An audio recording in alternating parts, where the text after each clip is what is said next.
देख रहे हैं न्यूज एट 5। मैं हूं स्वाति रायना और बुलेटिन की शुरुआत करते हैं आपको एक खुशखबरी देने के साथ, और खास तौर पर केंद्रीय कर्मचारियों के लिए दो बड़ी खुशखबरी है। कैबिनेट ने आज बहुत बड़े फैसले लिए हैं आपके लिए। ग्रेच्युटी बिल को मंजूरी दे दी गई है। ग्रेच्युटी पर टैक्स सीमा 20 लाख रुपए तक एक्सटेंड कर दी गई है। अब मतलब यह हुआ कि 20 लाख ग्रेच्युटी पर टैक्स लगेगा। पहले 10 लाख रुपए इसकी सीमा थी और इसको बढ़ाकर 20 लाख रुपए तक कर दिया गया है। कैबिनेट का डियरनेस अलाउंस यानी डीए पर भी बड़ा फैसला आया है। त्योहारों से पहले डीए 1% बढ़ाया गया है। आलोक से बात करते हैं। आलोक, जरा और डिटेल में बताइए कि कैबिनेट में क्या फैसले लिए गए हैं और कितना ज्यादा फायदा होने जा रहा है। देखिए, इसमें सबसे ज्यादा अगर बात करें तो जो केंद्रीय कर्मचारी हैं उनको फायदा होगा। करीब 60 लाख के करीब पेंशनर्स हैं और करीब 48 लाख के करीब तो केंद्रीय कर्मचारी हैं। तो इन लोगों को खासतौर से अगर डियरनेस अलाउंस की बात करें तो 4% डियरनेस अलाउंस पहले से मिल रहा है 7 कमीशन के तहत, 7 पे कमीशन के तहत। उसके बाद से 8% अभी हाइक हुआ है जो कि जुलाई से लागू होगा। तो कुल मिलाकर 5% उसको डियरनेस अलाउंस मिलेगा। इसके अलावा जो ग्रेच्युटी पेमेंट एक्ट में अमेंडमेंट की बात की गई है, उसके कैबिनेट ने उसके ड्राफ्ट को अप्रूव किया है। उसके तहत जो अभी तक 10 लाख रुपए तक टैक्स फ्री ग्रेच्युटी विथड्रॉल की लिमिट थी, उसको बढ़ाकर अब 20 लाख कर दी गई। यानी कि कोई भी कर्मचारी 20 लाख रुपए तक का ग्रेच्युटी विथड्रॉल कर सकता है, उस पर कोई टैक्स नहीं लगेगा। तो इसके लिए सरकार ने आज जो ड्राफ्ट अप्रूव किया है उसको पार्लियामेंट जब सेशन होगा उस वक्त इसको संसद से पास कराना जरूरी होगा, क्योंकि ग्रेच्युटी पेमेंट एक्ट जो है उसमें अमेंडमेंट करना है। तो ये दो फैसले हैं जो केंद्रीय कर्मचारियों के लिए खासतौर से लिए गए हैं, और इससे देश में करीब जो 1 करोड़ केंद्रीय कर्मचारी और पेंशनर्स हैं उनको सीधे तौर पर फायदा होगा। और सरकार की तरफ से कहें, मोदी सरकार की तरफ से कहें तो त्योहारों से पहले उनके लिए एक तरह से बोनांजा कह सकते हैं, एक राहत कह सकते हैं, ये देखा जा सकता है। दूसरी जो खबर है ये है कि बीएसएनएल के टावर के लिए, टावर बिजनेस के लिए एक सब्सिडी कंपनी बनाने की बात सरकार ने की है और उसको अप्रूव किया है। तो ये भी एक बीएसएनएल के टावर बिजनेस के लिए काफी बेहतर कदम माना जा सकता है। तो खास तौर पर इस कैबिनेट बैठक से दो बड़ी खबरें यही निकल कर आई जो आलोक बता रहे हैं। एक तो ग्रेच्युटी में टैक्स की सीमा बढ़ाकर 20 लाख रुपए कर देना, और दूसरा 1% डियरनेस अलाउंस बढ़ाने की मंजूरी, और त्योहार के सीजन से पहले ये बोनांजा खासतौर पर केंद्रीय कर्मचारियों के लिए कैबिनेट में यह खबर सामने आई है। बहुत शुक्रिया इस जानकारी के लिए आलोक। और दूसरी बड़ी खबर है सभी फोन लवर्स के लिए। मोबाइल की दुनिया के दो बड़े खिलाड़ी एप्पल और सैमसंग आज मैदान में है। सैमसंग ने आज अपना गैलेक्सी नोट 8 भारत में लॉन्च कर दिया, तो दूसरी ओर आज रात 10:30 बजे एप्पल अपने 3 स्मार्टफोन आईफोन 8, आईफोन 8 प्लस और आईफोन एक्स को दुनिया के सामने पेश करेगा। मोबाइल के दीवानों के लिए आज का दिन बेहद ही खास है और इस साल आईफोन की 10वीं सालगिरह भी है। तो ऐसे में ये जो इवेंट है और भी ज्यादा खास होने जा रहा है। वैसे हर साल एप्पल का जो इवेंट होता है उसका इंतजार रहता है, क्योंकि कुछ ना कुछ सरप्राइज एलिमेंट भी देखने को मिलता है एप्पल लवर्स के लिए, और इस बार और भी ज्यादा खास और कॉम्पिटिटिव भी, क्योंकि सैमसंग ने गैलेक्सी नोट 8 भारत में लॉन्च कर दिया है। निगाहें एप्पल पर हैं अब। तो कुछ समय के बाद भारतीय समय के मुताबिक रात 10:30 बजे आप जरूर टेलीविजन के सामने टकटकी लगाकर बैठ जाइए, क्योंकि अगर आप आईफोन के दीवाने हैं आज का दिन आपके लिए खास है। इवेंट कहां हो रहा है? कैलिफोर्निया के स्पेसशिप और जैसे दिखने वाले स्टीव जॉब्स थिएटर में। एप्पल के मौजूदा सीईओ टिम कुक आईफोन के 1 नहीं 2 नहीं बल्कि 3 फोन्स को दुनिया के सामने पेश करने वाले हैं। और इनमें कौन से फोन होंगे जान लीजिए। IPhone 8, iPhone 8 plus, iPhone x, इसमें से कोई एक फोन एनिवर्सरी एडिशन भी होगा। और आज से ठीक 10 साल पहले आईफोन सीरीज के फोन की शुरुआत हुई थी। यह भी बताएं कि इस पूरे इवेंट को लाइव हम दिखाएंगे एक्सपर्ट्स के साथ, एनालिसिस के साथ रात 10:30 बजे। इस इवेंट को आप जरूर जी बिजनेस पर देखिए। पल पल के अपडेट्स, क्या खास क्या अलग होने जा रहा है इस बार एनिवर्सरी स्पेशल आईफोन इवेंट में। 10 साल आईफोन के इस पूरे फोन मार्केट को होने वाले हैं, और ऐसे में आज का इवेंट बेहद ही खास है। तो इसको 2017 का सबसे बड़ा लॉन्च माना जा रहा है। आईफोन 8, 8 प्लस और आईफोन X कितना अलग होने जा रहा है अपने पिछले फोन से और कितना कॉम्पिटिटिव है in terms of pricing also, ये देखना बहुत ज्यादा जरूरी हो जाता है। लेकिन ये बात तो साफ है कि आईफोन तो आईफोन होता है, चाहे प्राइसिंग जो भी हो। आईफोन लवर्स कभी इस फोन को जाने नहीं देना चाहते और बेहतर ढंग से मेरे सहयोगी दिनेश शर्मा हमें बता सकते हैं। दिनेश, 10:30 बजे टाइम, एप्पल का आईफोन इवेंट 10 साल पूरे हो गए हैं, 3 फोन्स लॉन्च होने जा रहे हैं, क्या खास? जी बिल्कुल स्वाति, आपने सही कहा। बस कुछ ही चंद बाकी हैं जब एप्पल अपने इस मेगा इवेंट को शुरू करने जा रहा है। 2 वजह हैं जिसके वजह से ये बहुत इंपॉर्टेंट हो जाता है। पहला ये कि इसकी 10वीं सालगिरह है आईफोन की, 2007 में इसकी शुरुआत हुई थी। और दूसरी चीज ये कि एप्पल पहली बार अपने न्यू कैंपस में स्टीव जॉब्स थिएटर में इसको ऑर्गेनाइज करने जा रहा है। मैं आपको ग्राफिक्स के माध्यम से बताना चाहूंगा कि क्या क्या आईफोन एक्स में नई चीजें आ रही हैं। पहली बार आईफोन के अंदर OLED स्क्रीन का इस्तेमाल किया जा रहा है। इससे पहले हमने देखा था प्रीमियम स्मार्टफोन जैसे गूगल पिक्सल और सैमसंग गैलेक्सी S8 जैसे फोन्स में इस्तेमाल किया गया था। इसके साथ में इस बार आपको होम बटन नहीं मिलेगा, जो कि एक आइकॉनिक होम बटन होता था किसी भी आईफोन का, उसके अंदर आपको राउंड में दिखता था। इसके साथ में पहली बार आईफोन के अंदर फेशियल रिकॉग्निशन टेक्नोलॉजी का इस्तेमाल किया जा रहा है, जिसका मतलब कि आपके फेस को देखकर ही आपके फोन को अनलॉक आप कर सकते हैं। इसके साथ में हम बात करें तो ऑगमेंटेड रियलिटी वाला नया कैमरा दिया जा रहा है, यानी कि ऑगमेंटेड रियलिटी। इससे पहले हमने वर्चुअल रियलिटी के बारे में गूगल की तरफ से सुना था, माइक्रोसॉफ्ट की तरफ से सुना था, लेकिन पहली बार एप्पल को रियलाइज हुआ है कि इसकी भी काफी बड़ी मार्केट है, तो इसीलिए ऑगमेंटेड रियलिटी को इसमें ऐड किया जा रहा है। इसके साथ में ऑगमेंटेड रियलिटी के लिए नया चिपसेट को तैयार किया गया है, A11 प्रोसेसर, जो कि काफी फास्ट है और साथ में ये ऑगमेंटेड रियलिटी रेडी चिपसेट है। ये ऐसे कुछ खास फीचर्स इसमें ऐड किए जा रहे हैं। साथ में इसका जो टच स्क्रीन होगा ये काफी रिस्पॉन्सिव होगा। हालांकि पहले भी आईफोन्स की जो टच स्क्रीन है वो काफी ज्यादा रिस्पॉन्सिव और काफी पॉपुलर रही है, लेकिन इस बार इसको ज्यादा इनहांस किया गया है। साथ में अगर हम बात करें, पहली बार आईफोन में वायरलेस चार्जिंग टेक्नोलॉजी आ रही है। जी हां, हमने इससे पहले स्मार्ट वॉचेस में ऐसी टेक्नोलॉजी देखी है जहां पे आप अपनी स्मार्ट वॉच को बस आप उस चार्जिंग पैड पर रखते हैं और वो ऑटोमेटिकली चार्ज हो जाता है। ऐसा ही कुछ आपको नए आईफोन में देखने को मिलेगा।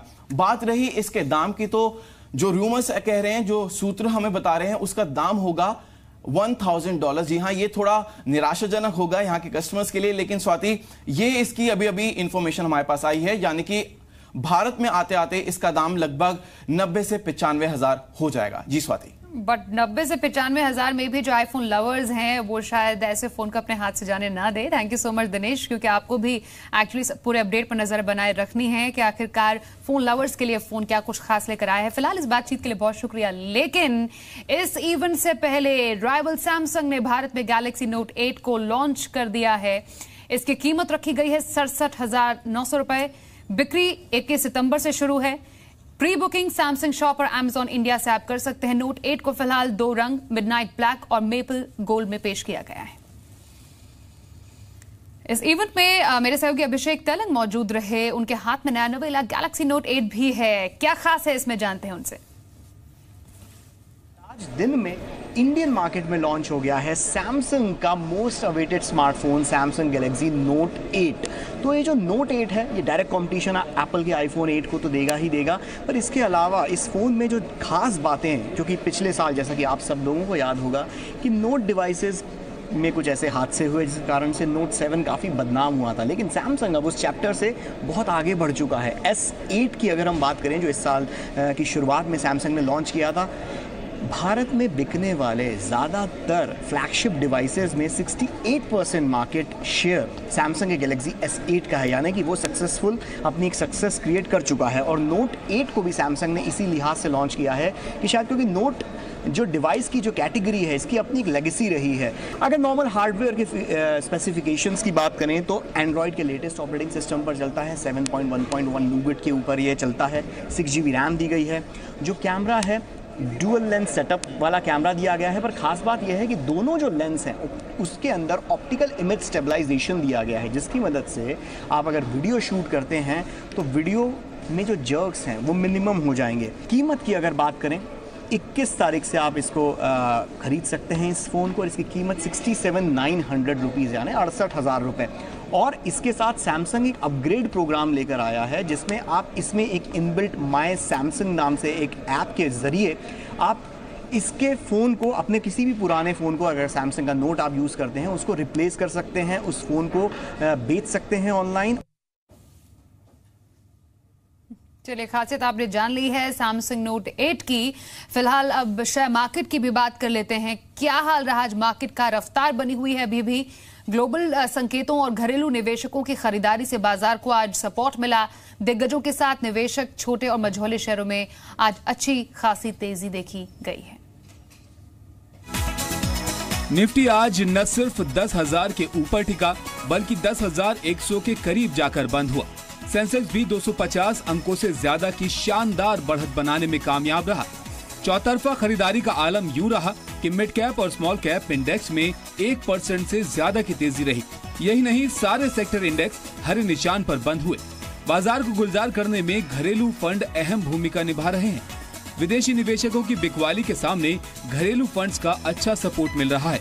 हालांकि जानकारों की राय में अब बाजार के वैल्यूएशन कुछ महंगे नजर आ रहे हैं। ऐसे में आम निवेशकों को थोड़ी सतर्कता बरतनी चाहिए, क्योंकि बाजार की नजर अब कंपनियों के आने वाले तिमाही नतीजों पर है। वैल्यूएशंस तो अभी भी स्ट्रेस्ड हैं मार्केट, लेकिन अभी भी चल रहा है, तो ये गैप जो है वो बरकरार है। एज एन एनालिस्ट हम इतना ही कह सकते हैं कि अर्निंग्स नहीं आएगी, और इस साल भी अपने अगर पहले तिमाही के नतीजे देखे हैं वो फिर से वही बात सुनाई दे रही है कि अगले सेकेंड हाफ में इम्प्रूवमेंट आएगा। और ऑलरेडी एनालिस्ट ने जो 18% की बढ़त मान के चले थे साल में, अभी ऑलरेडी वो 11-12% हो गई है। आज भी फार्मा, ऑयल एंड गैस और रियल्टी शेयरों में जोरदार तेजी रही। एफएमसीजी, सरकारी कंपनियों और मेटल शेयर भी चमके।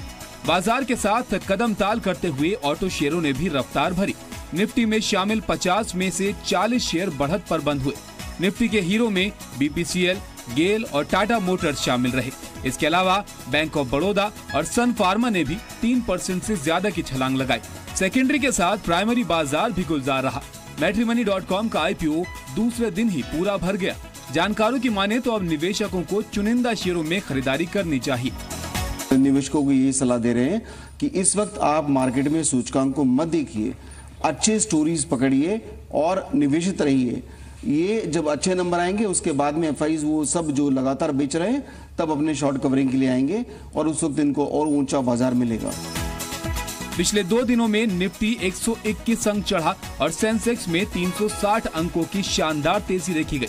ऐसे में कल बाजार में निवेशक कॉशियस अप्रोच अपना सकते हैं। ब्यूरो रिपोर्ट, जी बिजनेस।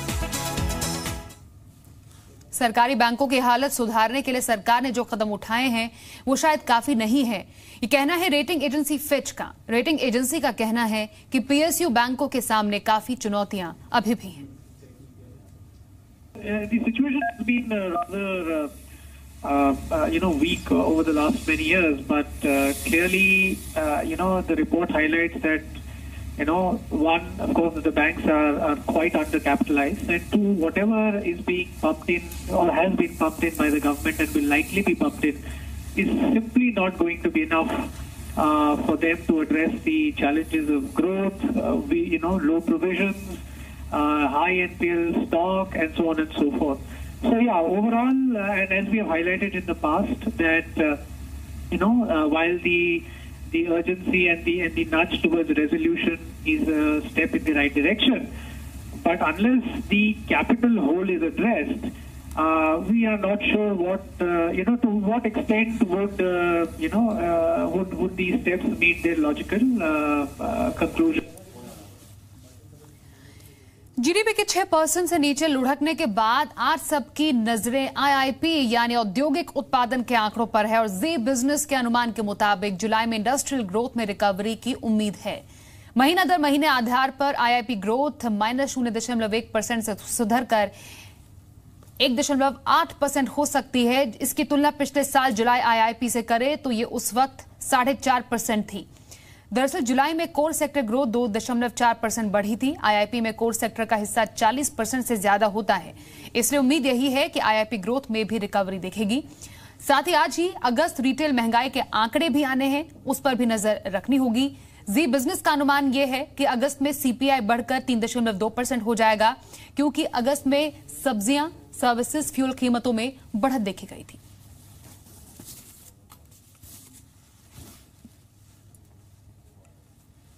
खाने पीने के सामान पर जीएसटी रेट को लेकर जारी कंफ्यूजन पर सरकार ने सफाई दे दी है। केंद्र के मुताबिक इस साल 15 मई तक जो प्रोडक्ट ट्रेडमार्क के तहत रजिस्टर्ड थे उन पर 5% जीएसटी लगेगा। 15 मई के बाद ट्रेडमार्क सरेंडर करने का कोई फायदा नहीं है, यानी 15 मई के बाद अगर किसी कंपनी ने अपना ट्रेडमार्क सरेंडर कर दिया है तो भी उस प्रोडक्ट पर 5% जीएसटी लगेगा। साथ ही कोई ब्रांड अगर कॉपीराइट के तहत रजिस्टर्ड है तो उस प्रोडक्ट पर भी 5% जीएसटी लगेगा। दरअसल ट्रेडर्स के बीच इस बात को लेकर काफी कंफ्यूजन था कि अगर किसी प्रोडक्ट के ट्रेडमार्क को सरेंडर कर दिया गया तो उस पर शायद 0% जीएसटी लगे या 5% जीएसटी लगेगा, ये उन्हें पता नहीं चल पा रहा था।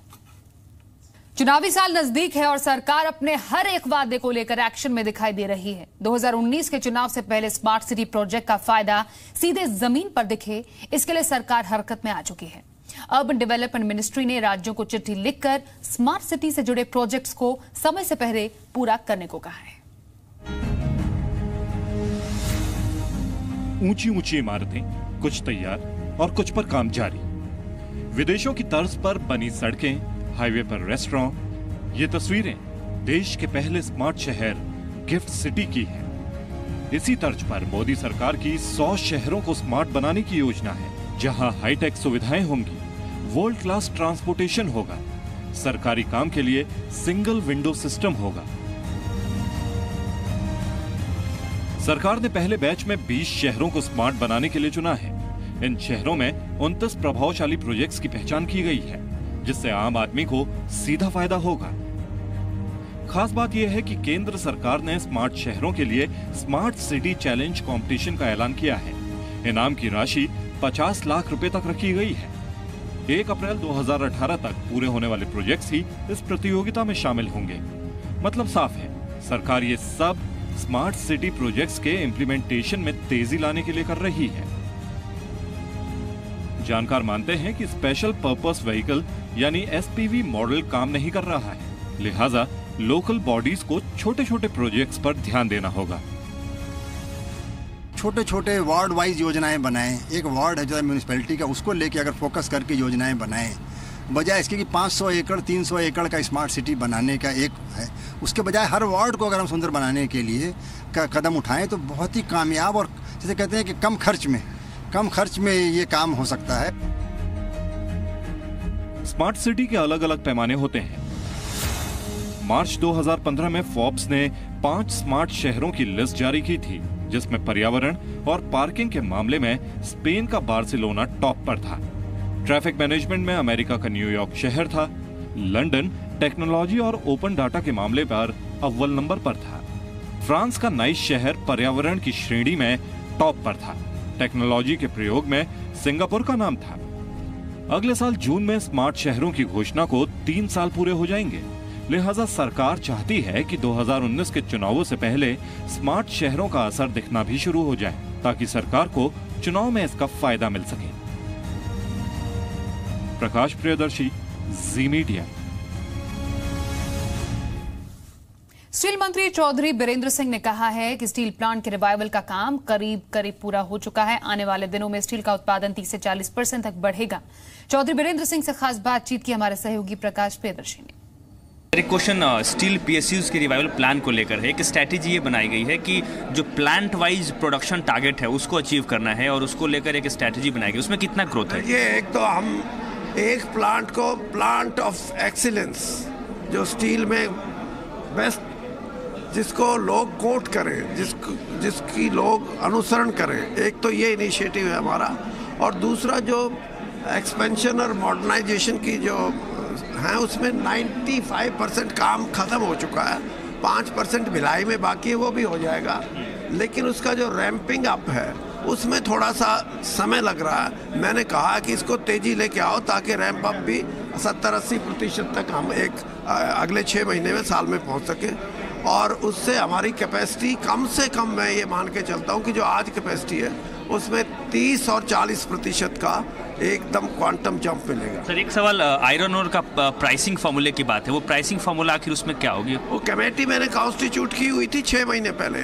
अब मैंने 3-4 दिन पहले उनसे पूछा है, वो जल्दी इसी, मेरे ख्याल में इसी वीक में अपनी रिपोर्ट दे देंगे। सर एक सवाल, आखिरी सवाल है कि सेल के एक मिनट में, एक लास्ट सवाल है, एक लास्ट क्वेश्चन है। सेल के 3 यूनिट्स जो हैं उसको डिसइन्वेस्टमेंट की बात चल रही है सर, उसमें अभी स्ट्रेटेजिक डिसइन्वेस्टमेंट का फैसला किया है केंद्र सरकार ने, लेकिन अभी उसकी जो प्रोसीजर है, उसका जो प्रोसेस है वो बहुत लंबा है। उसमें जो भी रिजल्ट आएंगे उसके साथ पता लग जाएगा, क्योंकि इसी फाइनेंशियल ईयर में सर उसको कंप्लीट करना है। तो नहीं, वो जो अभी हमारे को जो इवेलुएटर्स हैं और जो उसके लीगल एस्पेक्ट्स को देखेंगे, ओनरशिप को देखेंगे, वो सारा अभी रिपोर्ट आनी है, आएंगी तब उसका आगे कदम बढ़ेगा। उत्तराखंड के चंपावत से लैंडस्लाइड का एक वीडियो सामने आया है। करीब 5 सेकंड में पहाड़ का एक हिस्सा तेजी से सड़क पर गिरता है, लेकिन वक्त रहते लोग लैंडस्लाइड से पहले ही रुक गए। थोड़ी देर बाद पहाड़ का यह हिस्सा सड़क पर गिर जाता है। मलबे की वजह से पूरी सड़क जाम हो गई। रात की बात यह रही कि इस हादसे में किसी को चोट नहीं आई। लोगों के मुताबिक कई घंटों की कोशिश के बाद यह मलबा हटाया गया, लेकिन 2 से 3 घंटे बाद दोबारा बड़े बड़े पत्थर सड़क पर गिरे, जिसकी वजह से सड़क पर दोबारा जाम लगा। कल शाम तक कई बार पत्थर सड़क पर गिरते रहे हैं।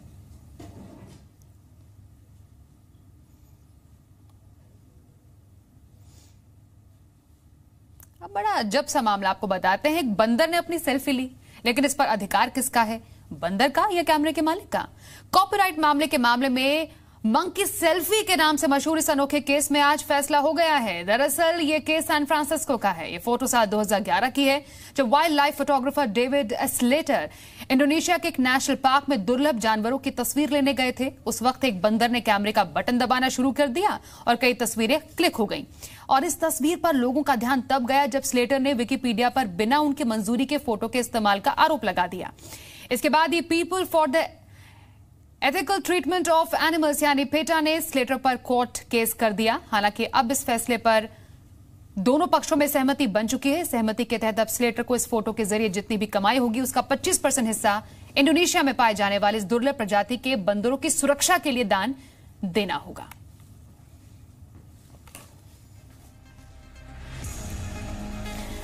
तो इसी के साथ इस बुलेटिन में बस इतना ही। छोटे से ब्रेक ले रुकते हैं, लेकिन ब्रेक के बाद आईआईपी के आंकड़ों पर हमारी सबसे बड़ी कवरेज आप देखिएगा। साथ ही कमोडिटी अपडेट्स भी मेरे सहयोगी के साथ बने रहेगा।